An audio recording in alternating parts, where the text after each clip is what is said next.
Saudara-saudaraku yang terkasih, selamat berjumpa di Renungan Harian di channel Katolik kita.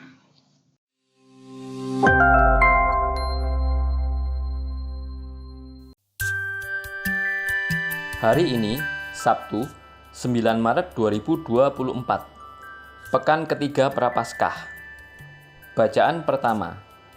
Bacaan diambil dari kitab Nubuat Hosea, bab 6, ayat 1 sampai dengan 6. Umat Allah berkata, "Mari, kita akan berbalik kepada Tuhan, sebab Dialah yang telah menerkam tetapi lalu menyembuhkan kita, yang telah memukul dan membalut kita. Ia akan menghidupkan kita sesudah 2 hari. Pada hari yang ketiga, Ia akan membangkitkan kita, dan kita akan hidup di hadapannya. Marilah kita mengenal dan berusaha sungguh-sungguh mengenal Tuhan. Ia pasti muncul seperti fajar. Ia akan datang kepada kita seperti hujan pada akhir musim yang mengairi bumi."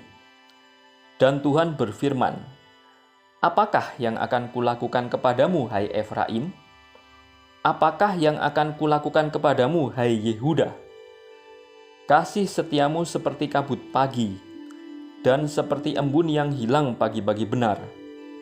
Sebab itu aku telah meremukkan mereka dengan perantaraan nabi-nabi. Aku telah membunuh mereka dengan perkataan mulutku, dan hukumku keluar seperti terang. Sebab aku menyukai kasih setia dan bukan kurban sembelihan. Aku menyukai pengenalan akan Allah lebih daripada kurban-kurban bakaran." Demikianlah sabda Tuhan. Syukur kepada Allah. Bacaan Injil.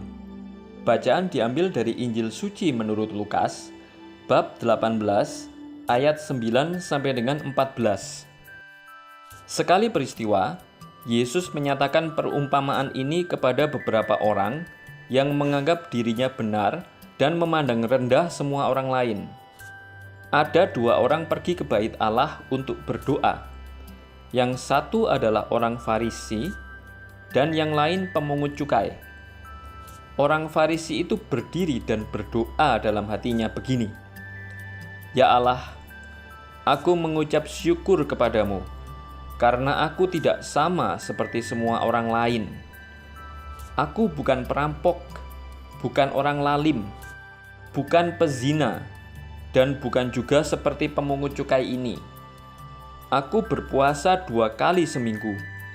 Aku memberikan 1/10 dari segala penghasilanku." Tetapi pemungut cukai itu berdiri jauh-jauh. Bahkan ia tidak berani menengadah ke langit, melainkan ia memukul diri dan berkata, "Ya Allah, kasihanilah aku orang berdosa ini." Aku berkata kepadamu, orang ini pulang ke rumahnya sebagai orang yang dibenarkan Allah, sedang orang lain itu tidak. Sebab barang siapa meninggikan diri akan direndahkan, dan barang siapa merendahkan diri akan ditinggikan. Demikianlah sabda Tuhan. Terpujilah Kristus. Perumpamaan tentang orang Farisi dan pemungut cukai sesungguhnya bukan semata sebuah perumpamaan. Dalam kenyataan hidup di zaman Yesus, orang Farisi seringkali merasa diri suci dan selalu ada di jalan yang benar. Pemungut cukai dianggap sebagai penjahat yang penuh dengan dosa karena mereka berada di pihak penjajah Romawi. Bagi Tuhan, yang terpenting adalah ada kesadaran akan kesalahan yang dilakukan, dan kemudian ada kemauan untuk bertobat. Inilah sikap baik yang dimiliki pemungut cukai, dan hendaknya juga menjadi sikap kita. Apakah bisa kita menjadi sadar akan kesalahan dan bertobat? Misteri Paskah. Apakah benar bahwa Paskah adalah sebuah misteri? Mengapa demikian? Jawabannya adalah ya. Alasannya ialah bahwa Paskah merupakan suatu karya keselamatan dari kodrat manusiawi Yesus yang datang ke bumi. dan dengan kuasa ilahinya, Ia menyelamatkan manusia dari dosa. Katekismus Gereja Katolik membahas soal rahasia itu demikian.